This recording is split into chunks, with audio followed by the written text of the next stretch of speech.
მეფუტკრე ლექსო ნასოაშვილს საფუტკრე დიდ თოვლობის ზონაში, გურის სოფელ ჯაპანაში, დასახლებისგან მოშორებით მთაში ჰქონდა მოწყობილი და მის დასახედად თითქმის წელამდე თოვლში ფეხით მოუწია სიარული. საფუტკრემ მთლიანად თოვლში გახვეული, თუმცა მშვიდობით დახვდა. მეფუტკრემ დათოვლილ სკეპს თოვლითა და ყინვით ამოლუქული საფრენები გაუსუფთავა და გამოუთავისუფლა. ეხლა უნდა მივიდეთ და გადმოვთვალოთ ეს ფუტკარი, თორე დამეხოცება. თუ მეფუტკრეობა გინდა, ფუტკარი არის სამთვარზაფხული. მოსავლელი და მისახედა საყურადღებო. არ არის ისე, რომ ერთხელ მოუვარო ზაფხულში და შემოდგომით თაფლი ამოიღო. შევეცდებით, რომ საფრენები გამოვაჩინოთ. და ფუტკარი კი არ გამოფრინდება შენ. უბრალოდ ნესტი არ შევიდეს. პირველ სკას მოვადექით. შეხედოთ როგორ აქვს.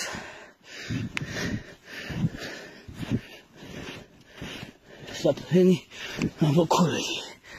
აი ასე. საფრენთან ცოტა გავთავისუფლოთ. სადაც სკაში სითბოა. აი როგორ არის. აი თვითონვე სითბო რო გამოდის, თოვლი ვერ ახერხებს დადებას. კარგია. ამის გადმოთოვლა არ ხის. დანარჩენებს შემოვუაროთ ყველას. და აქაც ახლა რაც უფრო მეტად ჩავერევით, მით ცუდია. ამიტომ არის არ ჩავერიოთ. კარგად არის ხო ყველაფერი? всё, არაფერი არ უნდა თამათ. მე ცოტა რომ დაიწყებს დნობას. რომ დაიწყებს დნობას უკვე. ხლა სამსახურები და რომ გადმოვყაროთ, ჩიქჩაგვიცვიდება და უარეს ვიზავთ. ამიტომ ჯობია რომ ესე დავდოთ ეს საფუტკრე და როგორ უნდა მოიქცეს მეფუტკრე თოვლის ზონაში, როგორ ცხოვრობს ფუტკარი ზამთარში, რა უნარი და ჩვევა აქვს ამ საოცარ მწერს, ყინვისა და დიდ თოვლობისაგან თავდასაცავად.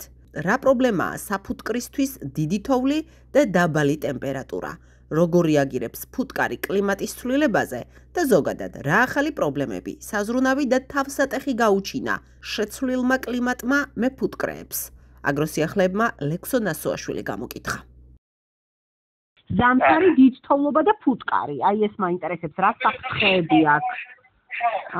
მაღალი ყინვის შემთხვევაში შეიძლება დაიხოცოს ფუტკარი. აი ახლა ძირითადად ფუტკარს პასიურ მდგომარეობაშია, დიდი გუნდი აქვს შეკრული და ერთად არიან ერთმანეთს ატყობენ. არ გამოდიან საერთოდ. საკუთარ თაფსავე ჭამენ. საკუთარ თავს ჭამენ, არ გამოდიან გარეთ.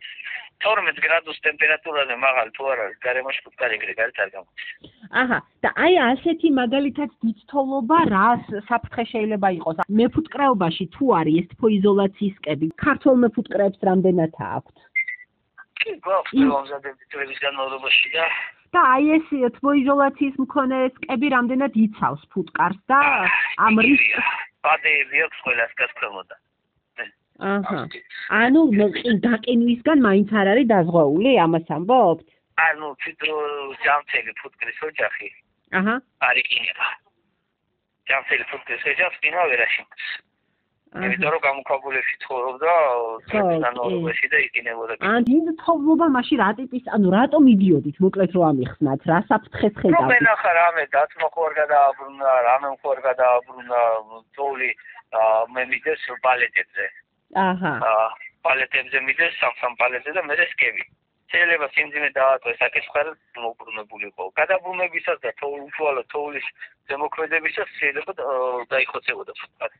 აი მაგალითად წვიმის დროს თავსახური რო ეხატოს დაიხოცებოდა. ქარი საკიდე ალბათ. ქარი ნაკლებად აიწვიმა უფრო.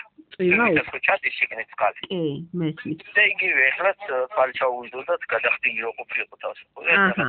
ზვავის ჩამოწოლის შემთხვევაში რა თქმა უნდა გაიგუდება, ხო? ფუტკარი ფიზიკურად ვერ გადარჩება. თუ ქვეშ მოყვა, ზვავის ქვეშ. თუ დაჭყლიდა, რაც უნდა დაიწყო მასიცას გაგოფროცდება, თორე ისე თუ არ დაზიანდა და მოყვა ზვავში. ხო. შეიძლება რომ გადარჩეს. აჰა, გასაგებია. არის პროცენტი რომ გადარჩეს. ზოგადად აი თუ არ აიხადა, თუ არ დაზიანდა სკა. და სადაც ათავსებთ ხოლმე ამ სკებს ბატონო ლექსო? მაგას თუ ითვალისწინებთ, რომ ნაკლებად იყოს თქვა ზვალსაშიში და ასე შემდეგ და ასე შემდეგ. თვალისწინოთ ახლა ჩვენ წყალი არ მოვარდეს. არის ხოლმე როცა მეფუტკრეს აზიანებს წყალდიდობა.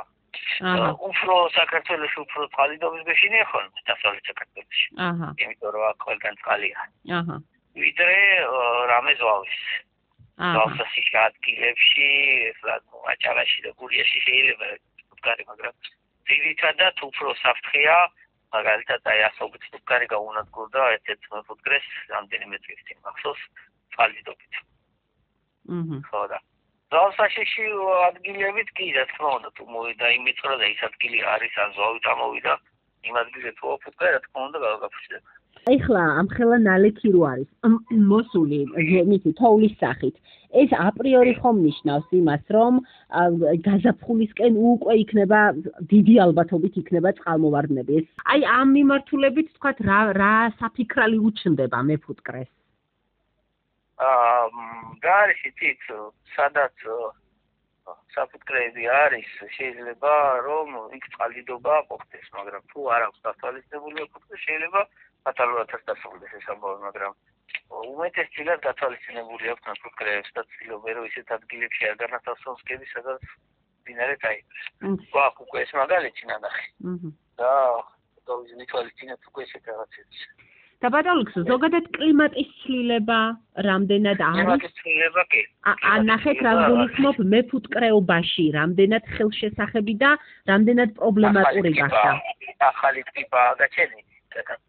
სოფიოში ძალიან მოერია და ვიდა შემოვიდა საქართველოსთვის არის ახალი საქართველოსთვის იყო შარშან ახალი სიახლე როგორც ვარო ესე მოედება ყველგან და ძალიან დიდ საფრთხეს უქმნის მეფუტკრეობას ამბავი ჯამე ისეთი განსაკუთრებული ანუ თქვენ უფრო კლიმატის ცვლილების რისკებს მეფუტკრეობაში ვეტერინარული მიმართულებით უფრო ხედავთ ასე გამოდის ჯერობით არის რა თქმა უნდა ცვლილება ყველანაირად შეიცვალა გარემო არ მოქმედებს ეს კარგად ფუტკარი, იმიტომ რომ ნაადრევად იწვევს დათბობას, მერე ფუტკარი რაღაც რაოდენობაზე მრავლდება და მერე უცბად მყინვარო იჭერს, ვეღარ იჭერს ფუტკარი თავის გულს ვეღარ ათხოვს და იხოცება.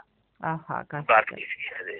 აი ეს კლიმატური ცვლილებები მოქმედებს რა თქმა უნდა. ზოგადად, როგორ მოქმედებს ზედმეტი ნალექი ფუტკარზე? შუახევის რაიონის სოფელ ქიძინიძეების მკვიდრი მეფუტკრე ირაკლი აბაშიძე გამოვკითხეთ. დატვირთული როცა მიდის ფუტკარი.